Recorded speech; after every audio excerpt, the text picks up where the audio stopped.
बिस्मिल्लाहिर्रहमानिर्रहीम। अस्सलाम वालेकुम नाज़रीन, आप यूट्यूब चैनल देख रहे हैं। मैं इमरान खान हूँ। सबसे पहले तो मैं आपको बताऊं कि अडियाला जेल के बाहर मैंने पिछले वीलॉग में कहा था कि कारकुन पहुंचेंगे बड़ी तादाद में पाकिस्तान तहरीक इंसाफ के, और उसकी वजह ये थी कि पिछली मरतबा इमरान खान साहब की जो बहनें हैं और उनके साथ टॉर्चर किया गया, उनके साथ ज्यादती की गई, वहां पर उनको घसीटा गया, सड़कों पर उनको मारा गया, और उस पर वो हसन न्याजी का एक खत भी मैंने आपको पिछले वीलॉग में पढ़ के सुनाया था। अब अडियाला जेल के बाहर एक तो खैबर पख्तूनख्वा की जानिब से बड़ी तादाद में कारकुन आए, दूसरा पंजाब से आलिया हमजा ने कहा कि जो टिकट होल्डर्स हैं और जितने भी लोग वहां पे उम्मीदवार हैं या ओहदेदारान हैं वो सारे पहुंचे। तो अडियाला जेल के बाहर यहां पे भी बहुत बड़ी तादाद में लोग आ गए, पंजाब से भी, और फिर ISF की एक बड़ी अच्छी खासी तादाद ने इसमें शिरकत की है, नौजवान बड़ी तादाद में। शाहिद खटक, मीना खान अफरीदी, अल्लामा राजा नासिर अब्बास साहब, शौकत बसरा साहब, बहुत सारे वकला भी आए हैं। तो एक बड़ी तादाद है लोगों की जो अलीमा खानम और नौरीन खानम के साथ मौजूद है अडियाला जेल के बाहर। छोटी मोटी झड़पें भी हुई हैं पुलिस के साथ, और इस मरतबा कारकुनों की तादाद हजारों में है।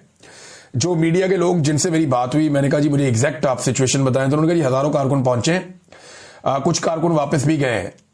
जब रात हुई है तो कुछ कारकुन वापस चले गए सारा दिन इंतजार करके, और वो ये इंतजार कर रहे थे कि इमरान खान साहब की बहनों की मुलाकात करवाई जाएगी इमरान खान साहब से, तो अंदर से कोई पैगाम बाहर आएगा, लेकिन मुलाकात फिर नहीं करवाई गई।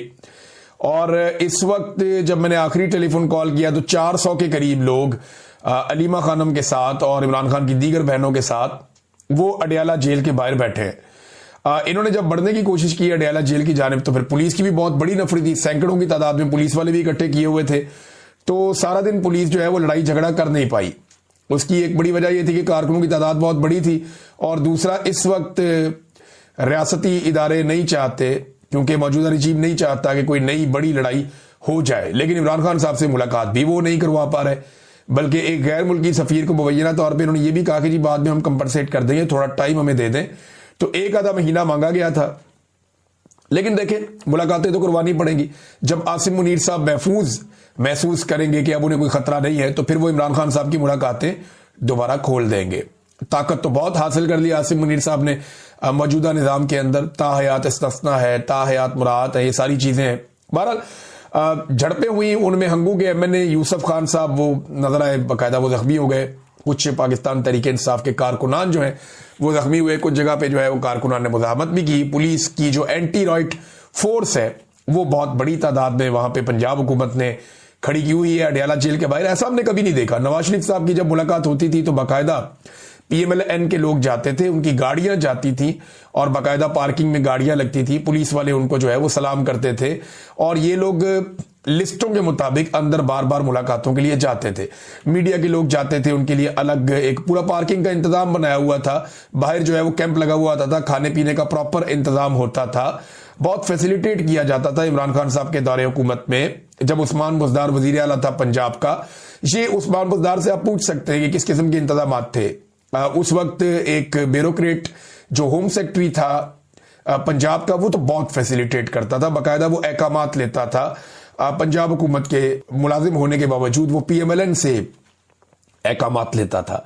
तो अब सूरत हाल ये है कि यहां पे अलीमा खानम ने ऐलान किया कि हम कल सुबह तक यहां पे धरना देंगे, अगर इमरान खान साहब से हमारी मुलाकात नहीं करवाई जाती तो फिर ये लंबा धरना चलेगा, इसके ऊपर ये लोग एहतजाज करेंगे। तो ये अडियाला की सिचुएशन है, इसमें कोई डेवलपमेंट होगी मैं आपके साथ शेयर कर दूंगा। सैकड़ों कारकुनों के साथ अभी भी काफी बड़ी तादाद में लोग वहां बैठे हैं। बैरिस्टर गौहर वहां पे आए थे, उन्होंने अपना एहतजाज रिकॉर्ड करवाया और उसके बाद बैरिस्टर गौहर वापस चले गए। तो आज के दिन भी इमरान खान साहब की फैमिली की मुलाकातें नहीं करवाई गई और ना ही मुलाकातें वकला की करवाई गई।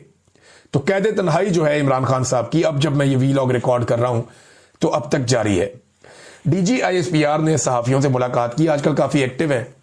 थोड़े दिन पहले ये मुख्तलिफ तालीमी इदारों में भी जा रहे थे, मदरसे के अंदर भी नजर आए कि वहां पे इन्होंने बड़ी गर्मजोशी के साथ इनका इस्तकबाल भी किया गया। DG ISPR का इनके माथों के बोसे भी लिए गए और DG ISPR मदारस में भी पहुंचे, एक मदरसे के अंदर वहां पे कुछ बातचीत हुई, उसका अहवाल भी है।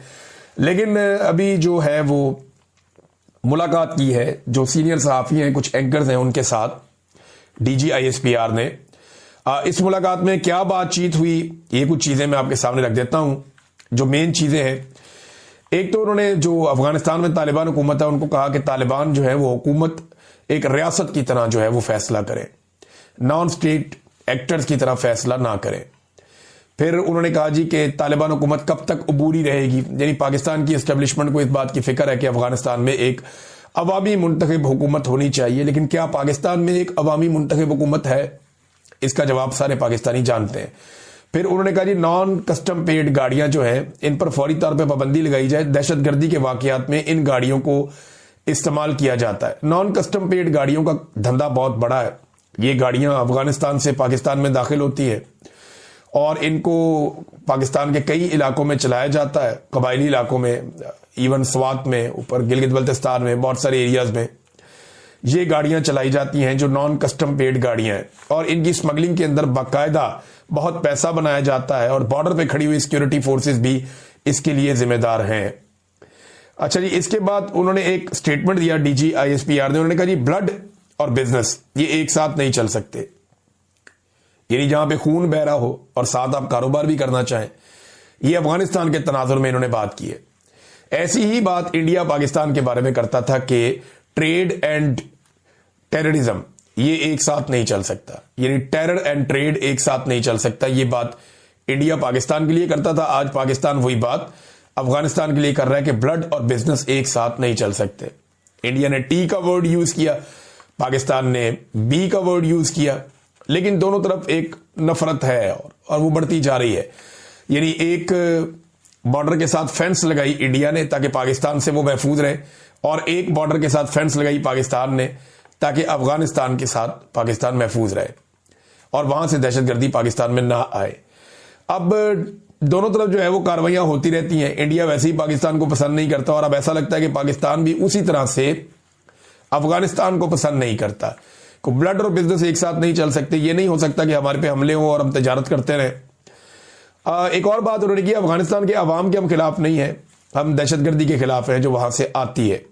फिर एक और बात उन्होंने कहा जी मैं ये बताना चाहता हूं कि ये एक्शन ये बताता है कि तहरीके तालिबान अफगानिस्तान और तहरीके तालिबान पाकिस्तान में कोई फर्क नहीं है। यानी TTA यही अफगान तालिबान और TTP तहरीके तालिबान पाकिस्तान, इनमें कोई फर्क नहीं है। ये फर्क पाकिस्तानी तो कभी भी नहीं समझते थे, लेकिन पाकिस्तान के जो मिलिट्री एस्टेब्लिशमेंट है इन्होंने दो हिस्सों में डिवाइड कर रखा था। एक पाकिस्तान की मिलिट्री एस्टेब्लिशमेंट ये कहती थी ये गुड तालिबान है, दूसरों को कहते थे बैड तालिबान है, और इन्हीं के जरिए से बहुत पैसा भी बनाया लोगों ने।